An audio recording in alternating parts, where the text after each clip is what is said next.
Hi all. ఏదైనా snacks తినాలి అనిపించినప్పుడు ఫాస్ట్గా అయిపోవాలి, టేస్టీగా ఉండాలి అనుకున్నప్పుడు బెండకాయతో ఇలా ప్రిపేర్ చేసుకోండి. చాలా టేస్టీగా అయిపోతుంది, సింపుల్గా ఫాస్ట్గాను అయిపోతుంది. ప్రొసీజర్ కూడా తక్కువే, మనకి చాలా హెల్తీ కూడా.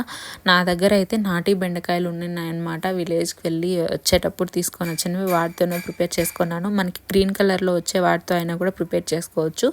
ఫస్ట్ వాటిని 4 స్లైసెస్ లాగా ఇలా కట్ చేసేసుకొని దాంతోనే ఉప్పు, కొద్దిగా కారము అండ్ శనగపిండి వేసి లైట్గా వాటర్ అట్లా స్ప్రింకల్ చేసుకొని కలిపేసుకోవాలి. థిక్ కన్సిస్టెన్సీలోనే కలుపుకోవాలి, మరీ పలచగా అయితే కలుపుకోకూడదు.